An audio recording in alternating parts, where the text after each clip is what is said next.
1954, and one of the world's first jet airliners takes off from Italy. The plane is the ultimate in high-speed luxury travel. But just 26 minutes into the flight, it explodes catastrophically.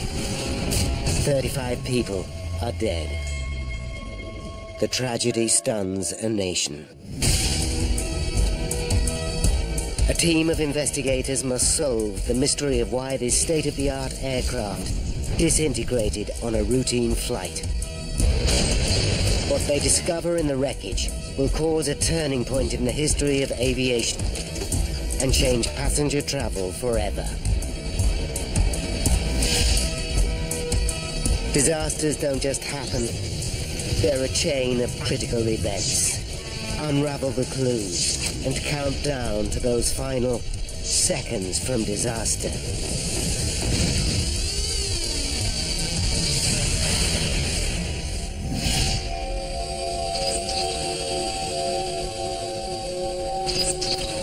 Europe, 1954. Throughout the continent, there is a growing sense of optimism. As the nightmare of World War II begins to fade, former enemies forge new links. There's a spirit of enterprise. Civil aviation is booming, boosted by technological advances made during the conflict. In just 2 years, the number of airline passengers has nearly doubled. 9:30 a.m., Sunday, January 10th, Rome Airport. Here, a dozen planes come and go every hour. On the tarmac stands Flight 781, en route from Singapore to London. The plane is a British-built de Havilland Comet.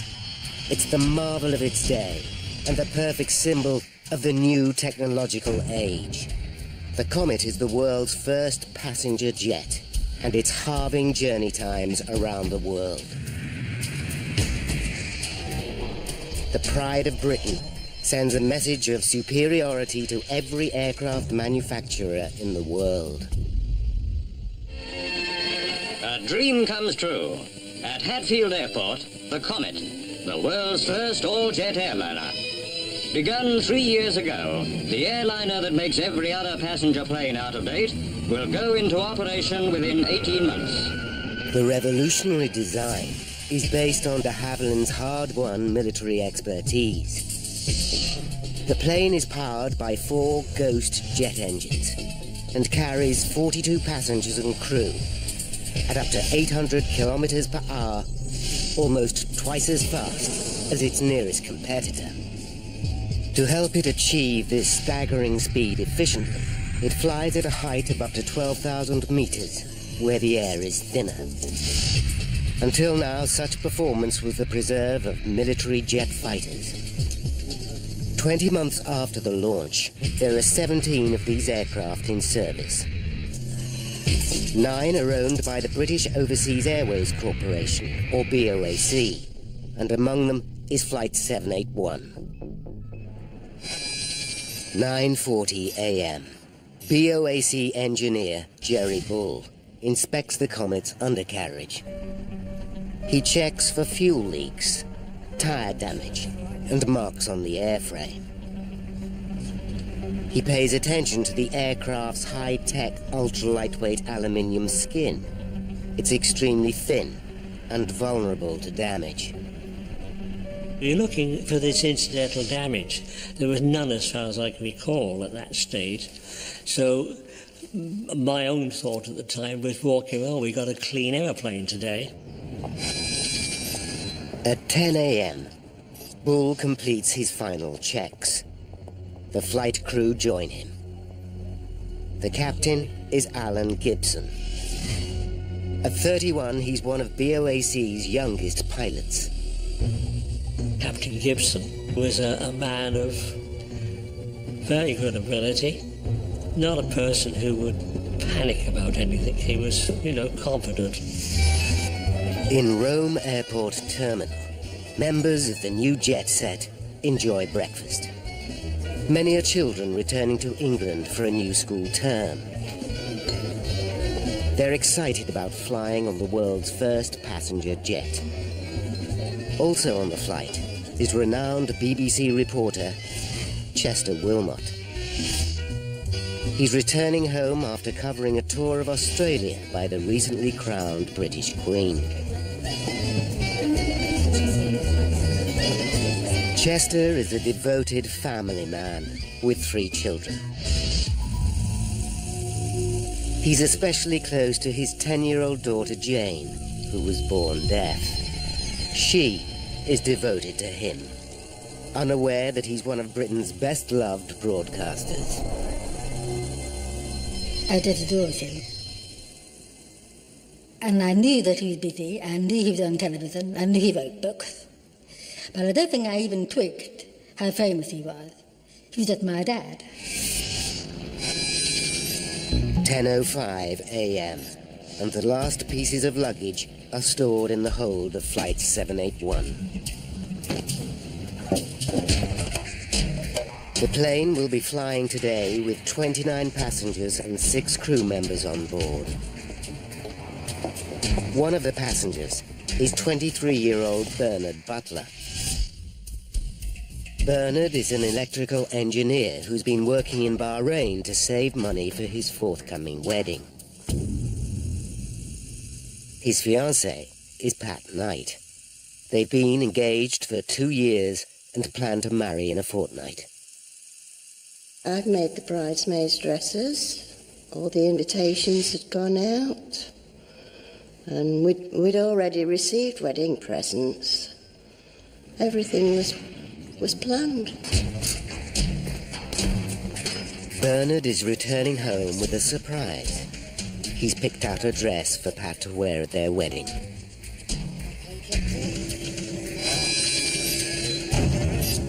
At 10:18 a.m., all pre-flight checks are complete. Captain Gibson signs to confirm that everything is in order. Captain Gibson seemed very relaxed, also looking forward to getting home. Flight 781 is just one of 5 BOAC services from Rome to London today. An older generation of slower propeller-driven airliners make up the other flights. At 10:19 a.m., a BOAC Argonaut, also bound for London, thunders down the runway. Captain Johnson is at the controls.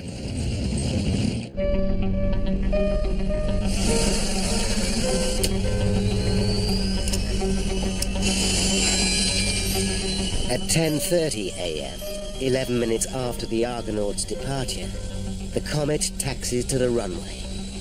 Jerry Bull salutes goodbye. EA 781 is champion of control. Control, this is flight EA 781. We are clear for takeoff.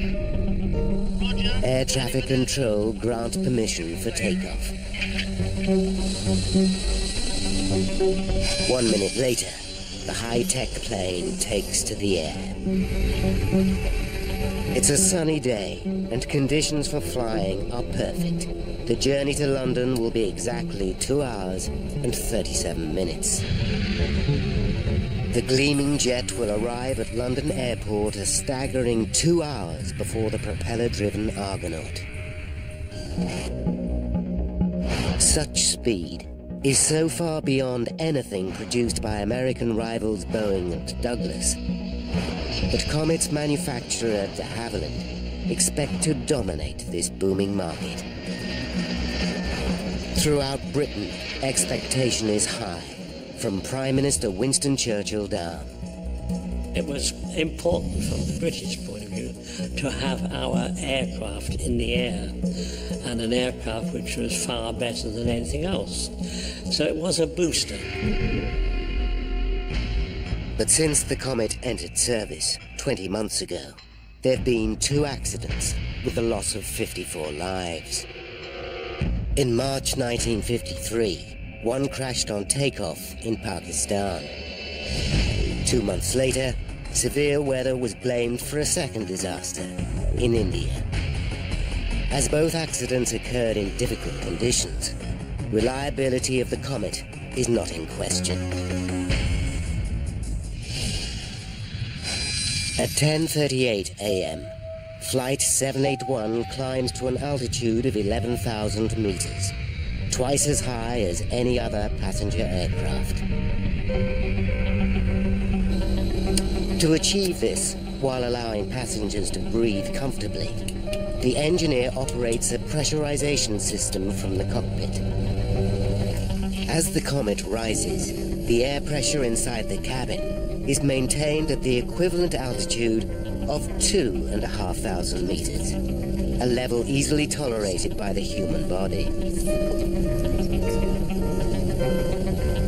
But for some passengers, adapting to this new sensation is difficult. Soon, though, they acclimatize and settle back into their seats for the flight. What they cannot know is that they will never make it to London.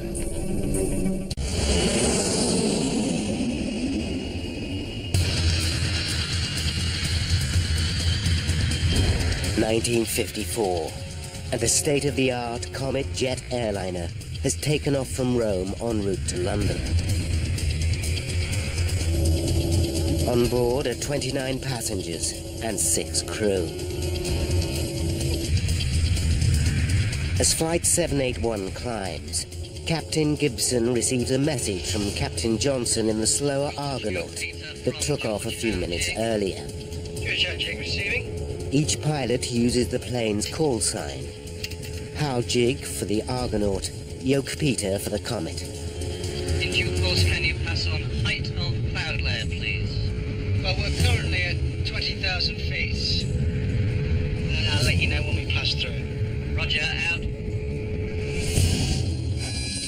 At 10:42 a.m., Captain Gibson contacts air traffic control. Your beam message is back. Your beacon flying at 23,000 feet.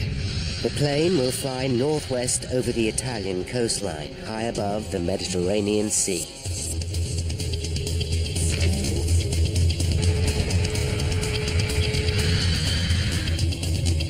Like some tea, sir.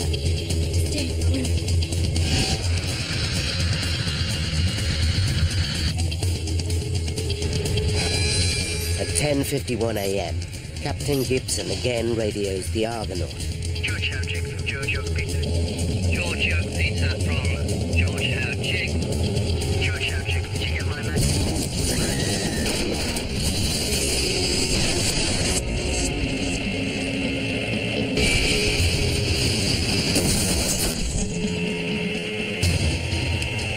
The message ends mid-sentence. Yoke Peter, come in, please.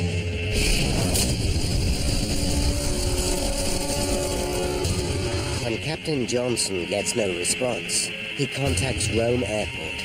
We've lost contact with BA 781. They just seem to have disappeared. Can you raise them? At 10:56 a.m., the airport controller tries to contact the Comet, without success. They fear something is terribly wrong. 200 kilometers northwest, on the island of Elba, a group of Italian fishermen are repairing their nets. Among them is 33-year-old Luigi Papi. As they work, something extraordinary happens. I felt a break in the air, and then there was a bang, and I heard a sound like thunder, but it was not like any thunder I'd ever heard before.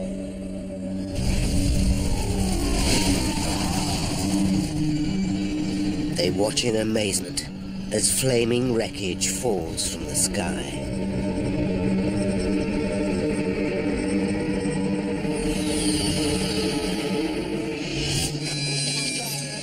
At 11:15 a.m., air traffic control receives word that a plane has crashed into the sea off the island of Elba. It confirms their worst fears. Jerry Bull hears the news. The senior engineer says, "Got some bad news, Jerry." And I look at him and he said, "The Comet's down." It's an emptiness. I don't know what else to say. You can't really describe it. It's just this numbness you get. And the next reaction, of course, is there something I didn't do? 12 p.m. Greenwich Mean Time. Chester Wilmot's family arrive at Heathrow Airport in West London to welcome the BBC reporter home. The day was sparkling. We arrived at the airport about 10 minutes before the flight. Pat Knight arrives with a friend after a 4-hour journey from Nottingham. She's looking forward to seeing Bernard again. It was 11 months since I'd seen Bernard, and I was very excited that he was coming home and I was going to see him. 1,200 kilometres away, a small flotilla of fishing boats heads off the coast of Elba towards the crash site.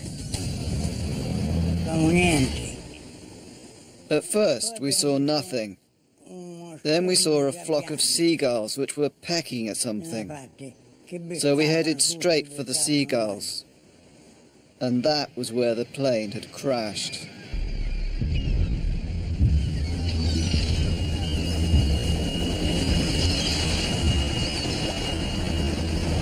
It's a harrowing scene.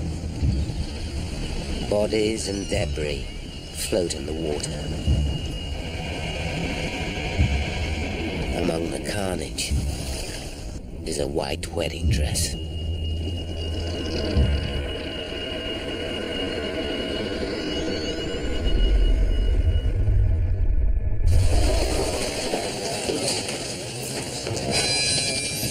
"1:30 p.m.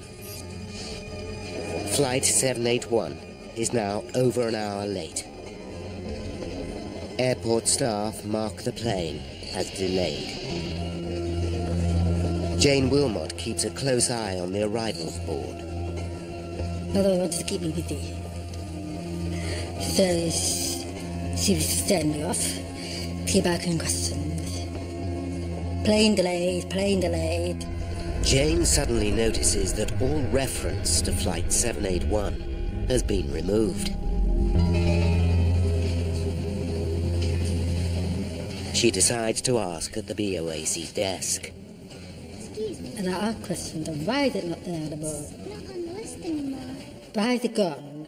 I can't give you that information at the moment, dear. We can't tell you. Have you got someone with you? Go and get your mother. I'll be happy to speak with your mother. Edith Wilmot is taken to a side room. Her children wait outside. They still believe their father's plane is delayed. How this? Oh well. These things happen. Minutes later, Edith returns, visibly shocked and close to tears. Darling, there's been an accident. She tells her children that Chester is dead. Jane will never see her beloved father again. I just couldn't believe what was happening. But I was very upset because I knew he was coming home for my birthday. And I kept on saying to myself, it wasn't his fault. He wasn't the pilot.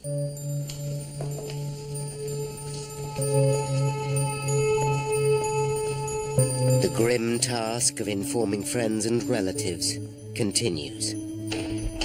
Patricia Knight can scarcely believe what she hears. We were told to come down. They didn't know whether there were bodies found or not. And there was nothing we could do. In an instant, Pat's hopes for the future are destroyed.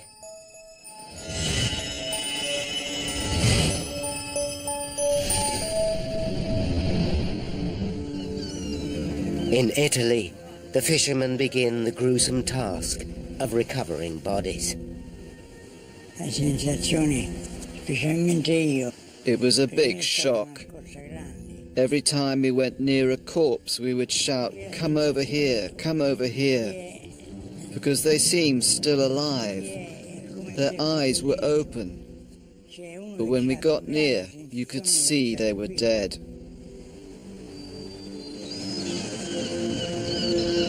In total, 35 passengers and crew die on board Comet Flight 781. 15 bodies are recovered. There are no survivors.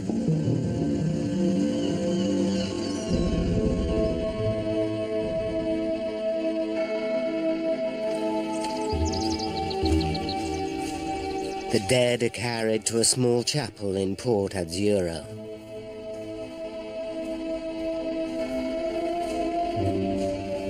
Local people say prayers. Children bring flowers.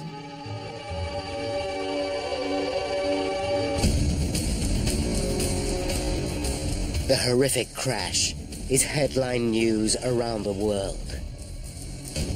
The question on everybody's lips is how could the most advanced airliner in aviation history just fall out of the sky?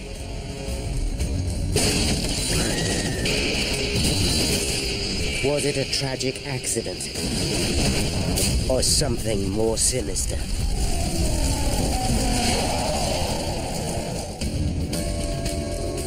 In 1954, the mysterious crash of the Comet dominates the thoughts of the British nation.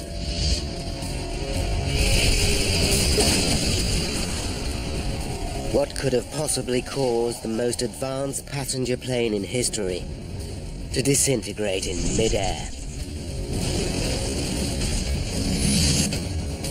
Within hours of the crash, a team of experts working for BOAC begin a technical examination of the Comet fleet.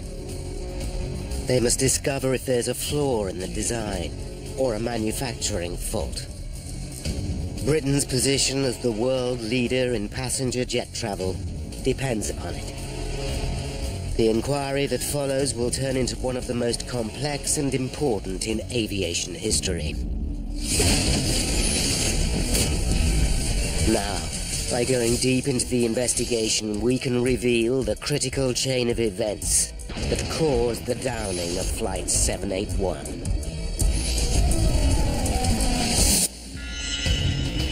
Paul Withy is an aviation metallurgist. For 6 years he studied the Comet investigation and is an expert on this turning point in aviation safety. Withy knows that with no established protocol for air crash investigation, it was an epic task. The difficulties they faced as an investigation team was to develop a whole new series of techniques for looking into a major air crash. And they had to really invent tests, invent methods of doing things as they went along. But Withy needs to be sure that this landmark case actually did get to the truth. Now, for the first time in half a century, he will re-examine the vital evidence. If he discovers their findings are wrong, it will rewrite the history of air crash investigation.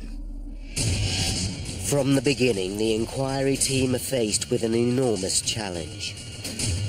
In 1954, the investigation team had no black boxes. They had no flight data recorders. They had no way of understanding what was going on in the plane at the time of the accident. Their best clue, the aircraft itself, lies at the bottom of the Mediterranean Sea. Without the remains of the plane, the team know they must unravel the mystery with the flimsiest of evidence. With little to go on, the press speculate that sabotage might be the cause of the crash. These are the early years of the Cold War, and there are fears that subversive communists may be responsible. Sabotage, a bomb. And that came up fairly rapidly, you know, it has to be. How did it happen? A bomb could have been hidden on board while the plane was taking on extra baggage. It's only a theory, but if true, it would at least eliminate doubts about the safety of the Comet itself. With the pride and prosperity of a nation riding on the Comet's success, a close eye is kept on the investigation from the very top. Winston Churchill himself.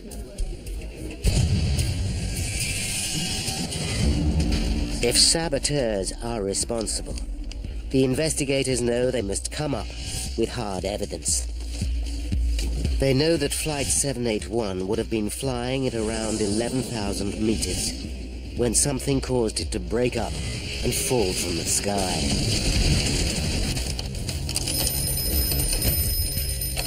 The Italian fishermen provide a few clues.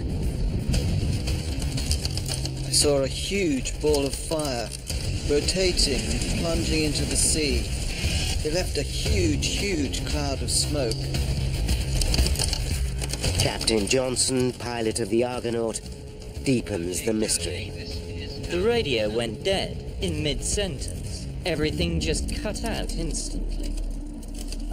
But it's the victims themselves that provide the biggest mystery. Within hours of the crash, Italian pathologist Dr. Antoni Fornari examines the bodies. Despite Fornari's considerable experience, he finds a pattern of injuries he has never seen before. The victims suffered broken limbs and damaged ribs, injuries sustained after death.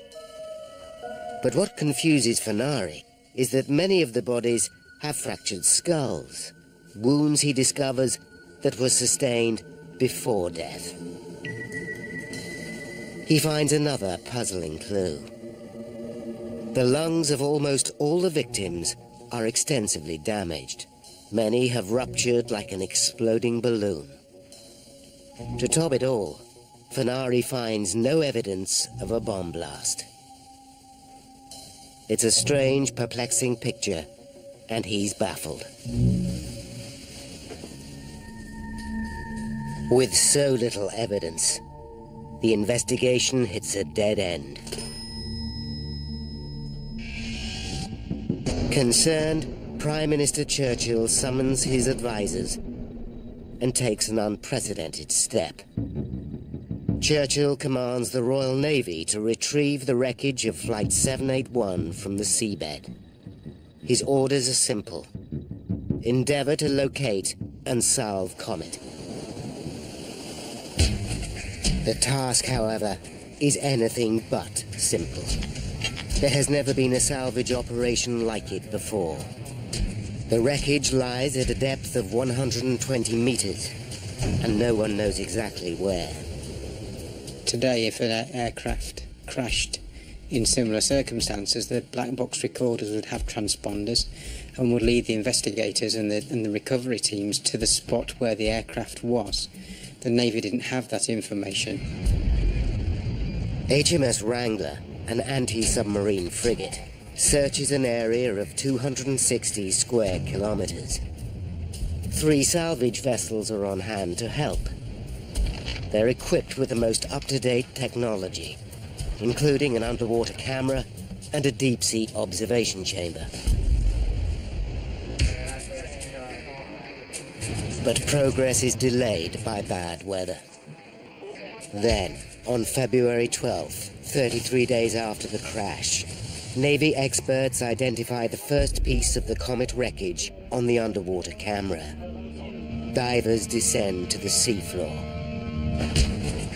Over the next few weeks, small bits of debris are sent back to England for examination. Then comes a major find. A large section of the rear fuselage is located and brought to the surface.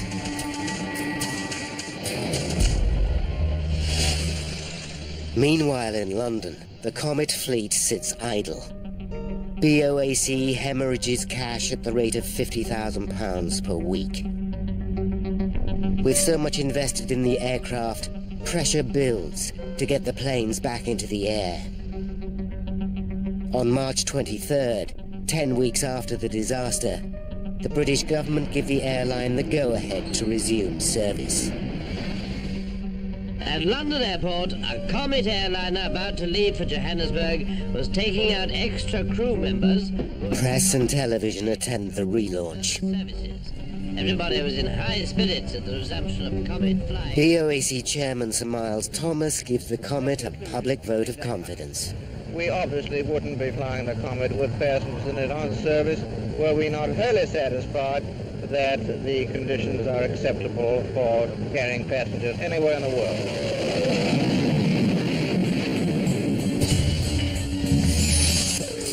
world. Wreckage from Flight 781 arrives in England piece by piece.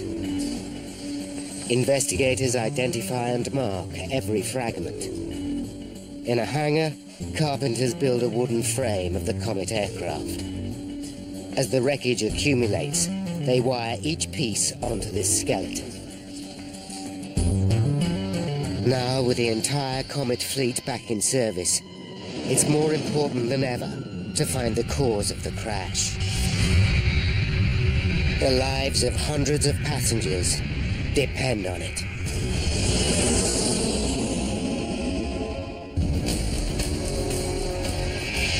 April 1954. While investigators urgently look for clues into the crash of Comet Flight 781, the British government give BOAC the go-ahead to relaunch their Comet fleet. It's a terrible mistake. At 6:32 p.m. on April 8th, 16 days after the resumption of flying, a Comet takes off from Rome bound for Egypt. 14 passengers and 7 crew members are on board. 33 minutes into the flight, the pilot reports that he's on course flying at 11,000 meters. It's his final message.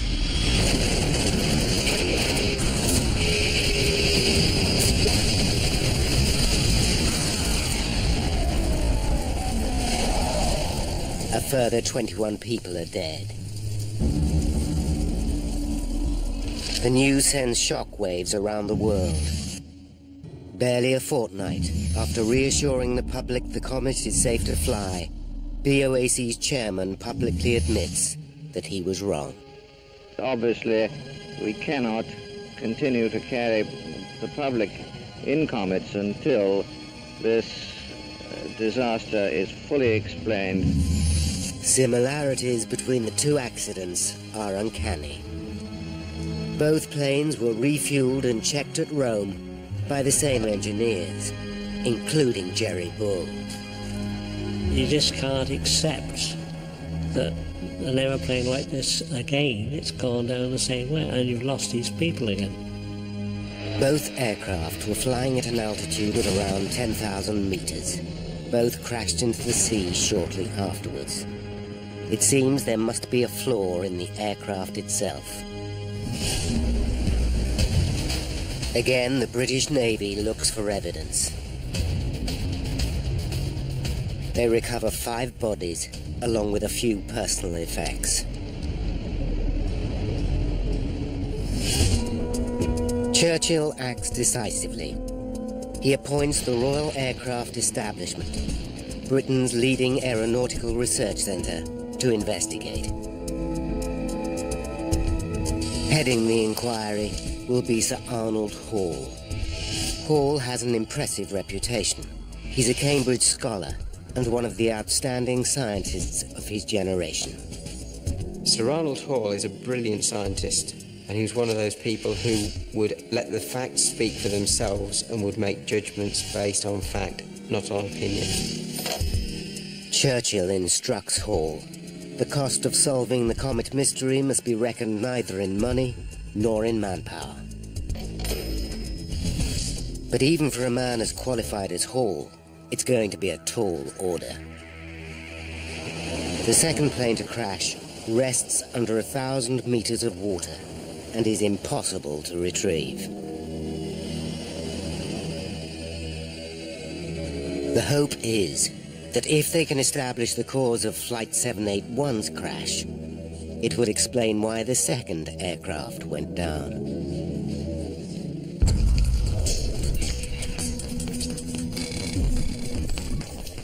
Over the next 4 months, 781's wreckage is methodically pieced together at Sir Arnold Hall's headquarters in Farnborough. It's groundbreaking work. Never before on that scale had an aircraft been reassembled by anyone, and the investigation team had to learn how to do it and develop the techniques and tools to reassemble a very badly damaged aircraft. As they examine each piece of debris, they find intriguing clues. Bits of carpet, pills from the first aid cabinet, a corner of a mirror from the toilet, and scraps of passengers' luggage are all found wedged into the rear end of the fuselage, under the root of the tail fin.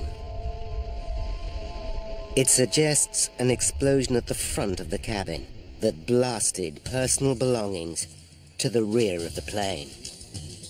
The question is, how and where did the explosion start?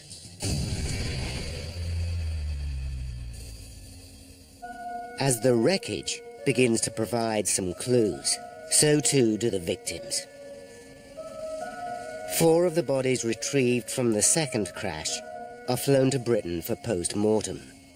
The pathologist finds identical injuries to those of Flight 781, fractured skulls and ruptured lungs. Hall has a hunch. Could the entire plane have burst like a balloon? After all, the pressurized cabin designed to keep passengers comfortable would mean that the aluminium skin of the Comet is highly stressed. Any structural failure, and it might simply explode of its own accord. Such a violent decompression, as it's called, has never happened on a passenger plane before, but Hall and his team believe this could explain the terrible injuries. To test the theory, they stage a pioneering experiment. The team build a Perspex model of the fuselage, 1/10 the actual size. The cabin includes 28 miniature seats with 6 dummies. The model is housed inside a pressure chamber. When the pressure in the fuselage is increased to 8¼ pounds, the equivalent of flying at 12,000 meters, the team deliberately rupture the model.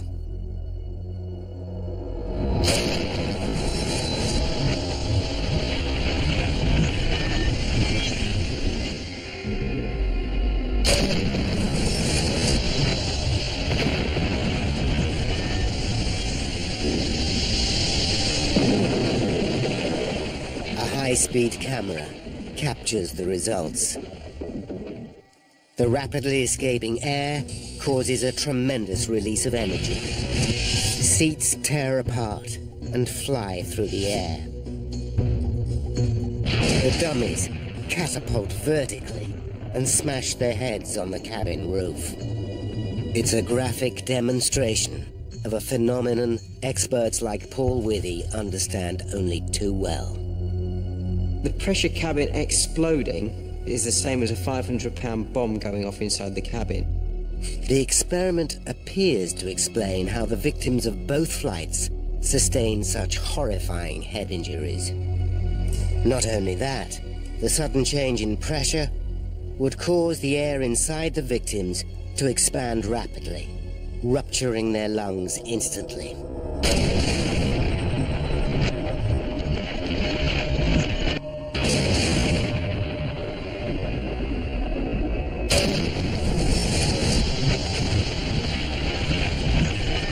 If explosive decompression can explain what happened to both planes, the team must discover exactly what caused the weakness in the structure of the fuselage.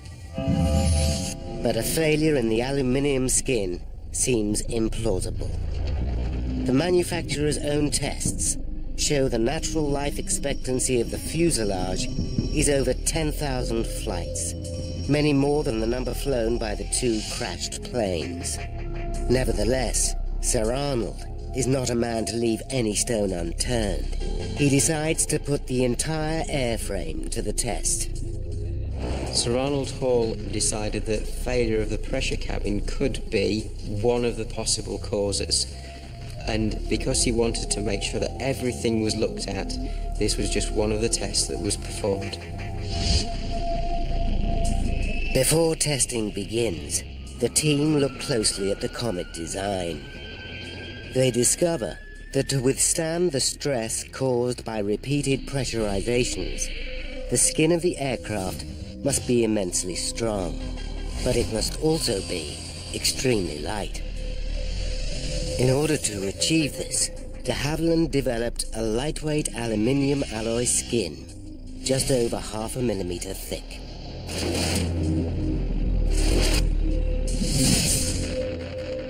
The Comet's skin thickness was as thin as the designers dared go to withstand the cabin pressurization, and it was fixed by how little they thought they could get away with. Sir Arnold devises a test to assess the strength of the plane's fuselage. The experiment is on a completely different scale to anything they have attempted before. It requires the construction of a massive water tank, measuring 34 meters long by 7 meters wide and 5 meters deep. Working non-stop, it takes a team of engineers 6 weeks to complete. The team at the Royal Aircraft Establishment are working really hard. They're working 24 hours a day, they're working shifts, they're sleeping on site. They are a very dedicated team. By May 29th, it's ready. The engines and cabin upholstery of a Comet are stripped out. The empty plane is gently maneuvered into the water tank, with the wings protruding on either side. Hydraulic rams move the wings up and down to simulate flight conditions. Engineers fill the tank and the plane with water. When they are both full, they force more water into the plane, pressurizing it as if it were flying. After 5 minutes, engineers reduce the pressure. Each test puts the same amount of strain into the aircraft as a single flight at 12,000 meters. Sir Arnold plans to test the fuselage to destruction. It could take up to 5 months. The experiment runs 24/7. Using 1950s technology, it's a grueling task. Today we wouldn't do a water tank test. We'd actually use computer modelling and computer simulation to understand how the aircraft would behave. As the tests continue, there are other lines of inquiry. In mid-June, 5 months after the crash of Flight 781, the team assembled 2/3 of the fuselage onto the wooden frame. Half a wing lies on the floor. It's now clear from the tears in the metal that the aircraft has indeed decompressed violently and blown apart at the seams. By following the fractures back to where they started, they think the initial failure was probably at the front of the fuselage, somewhere between the cabin and the cockpit. It seems as if the tail and rear fuselage then came away from the main cabin. The rear wing structure followed, and then the outer wingtips. The cockpit broke away as the plane plummeted to Earth, and finally fuel from the wings set the debris ablaze. But the exact cause of this tragedy is still a mystery. Then, on June 24th, Sir Arnold Hall gets a call that changes everything. The team running the water tank test has had a major breakthrough.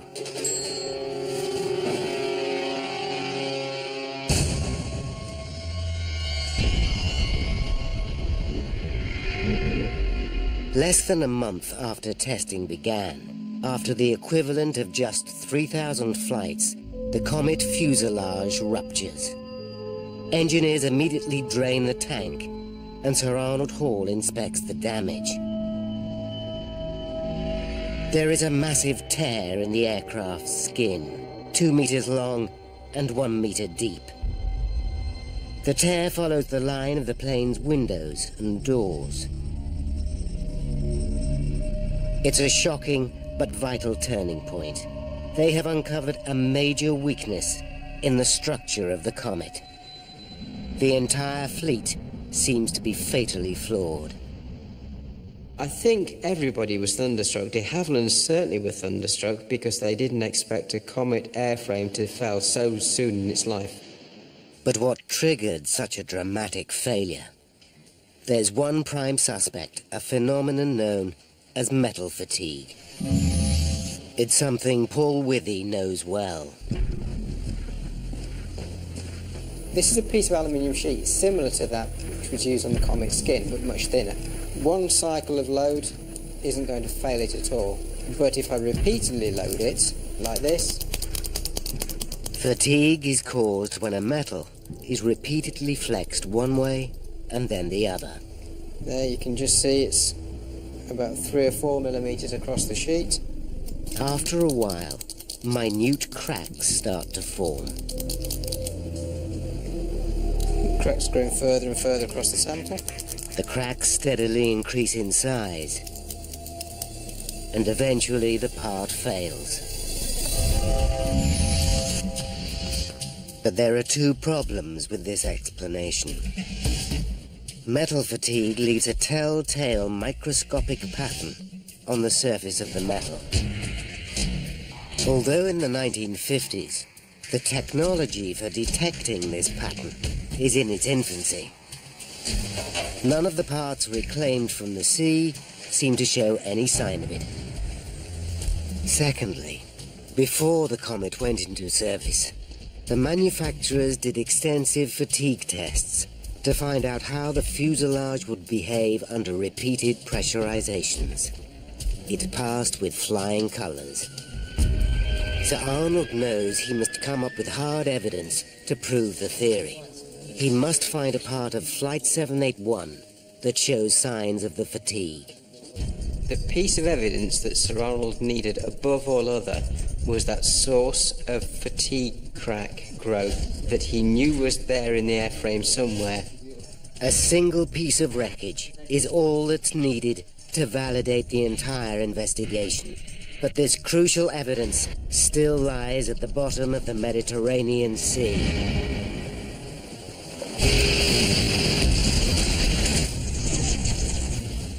It's 1954, and investigator Sir Arnold Hall believes that the cause of the two Comet crashes is a rupture in the plane's lightweight skin. After a unique pressure test on the Comet's cabin, the team examined the 2-meter split that has ripped along the side of the fuselage. They make some frightening discoveries. By tracing the tear back, they find it starts at the forward escape hatch. This is not surprising. Stress to the aircraft should be evenly spread throughout the fuselage. But when a door or window is cut into the plane, it weakens the structure, and the stress concentrates around the weakened areas. To investigate further, they rig another aircraft with strain gauges designed to measure stress in the airframe. The results are shocking. During flight, the stress to the skin around the plane's windows and doors reaches 70% of its total strength, 4 times greater than the rest of the aircraft's skin. This is dangerously high, and twice what the designers intended. Then the team discover an even more worrying detail. The supports around the windows are riveted, not glued as designed. The problem is, the rivets are punched into the metal, not drilled. This technique creates tiny manufacturing defects, which with repeated flying can turn into fatigue cracks. The presence of manufacturing cracks in a highly stressed area meant that you were highly likely to suffer from fatigue failure. Sir Arnold and his team know they're getting close, but they have not yet conclusively solved the mystery. They found no trace of metal fatigue on any of the wreckage from Flight 781. It was vital that he found that piece of evidence from the seabed that would tie the crash to the accident investigation in an unequivocal manner. Then on August 12th, 7 months after Flight 781 crashed, an Italian trawler snags a large piece of wreckage. It turns out to be a section of the roof from 781's fuselage. The piece includes 2 small windows built for sending and receiving radio signals.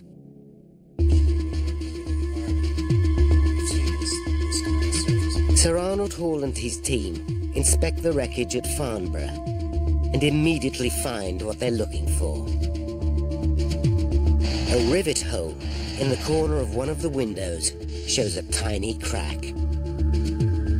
When they put the piece together with the rest of the wreckage, they find that all the cracks run back to this point.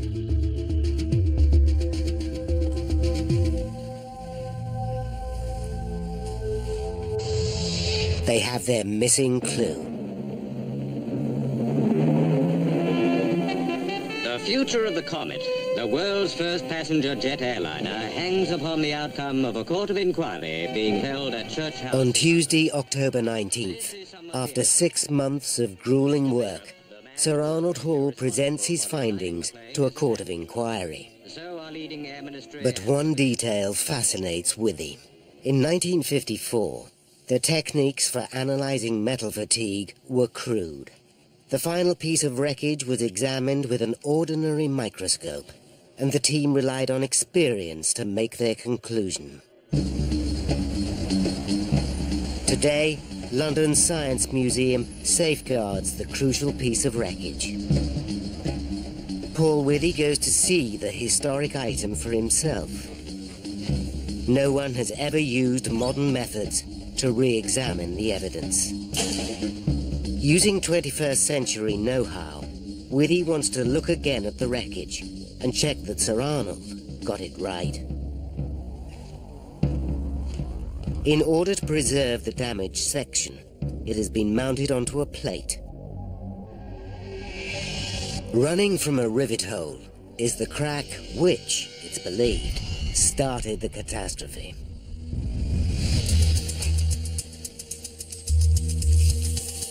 To examine the damage in more detail, Withy makes an impression of the crucial area using a silicon-based putty.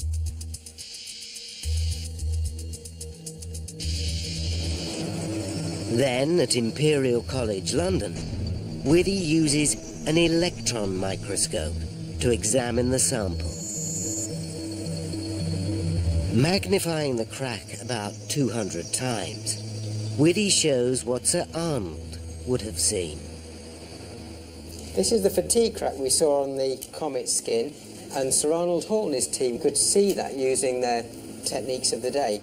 But zooming in further to 800 times, Withy can see detail that Sir Arnold never could. He finds a tiny manufacturing defect, probably formed when the rivet was punched into the metal.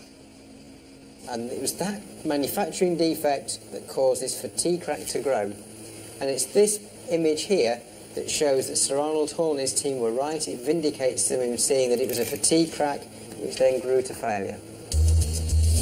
52 years after the most groundbreaking and innovative investigation in aviation history, Paul Withy has conclusive proof that Sir Arnold Hall's results are absolutely right. Now, by rewinding the events leading up to that fateful crash, and by following the evidence uncovered during the investigation, we can reveal how Flight 781 was downed. 10:31 a.m., January 10th, 1954. 26 minutes to disaster. Flight 781 takes off from Rome Airport. The plane is designed with an exceptionally thin aluminium skin. Rivets punched into the aircraft during construction create microscopic manufacturing defects. On each flight, the pressurization system puts enormous strain on the fuselage, causing stress to the skin, especially around the windows and doors. Repeated pressurizations turn the manufacturing defects into fatigue cracks that get bigger with every flight. 19 minutes to disaster. Flight 781 climbs to 11,000 meters. As it ascends, the pressure increases and the aircraft's skin becomes more stressed. At 10:51 a.m., the Comet's pilot, Captain Gibson, sends a radio message. George Howjig from George Oak, Peter. 5 seconds to disaster. A fatigue crack reaches 2 centimeters in length, and the aircraft skin rips apart.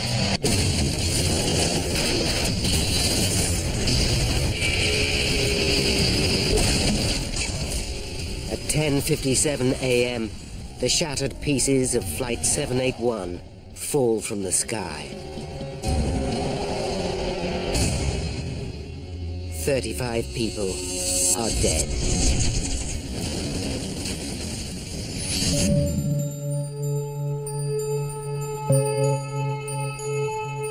On the island of Elba lies a memorial to those who lost their lives over 50 years ago. The pain of the tragedy will never be forgotten, but the scientific understanding gained during the investigation is comfort to some.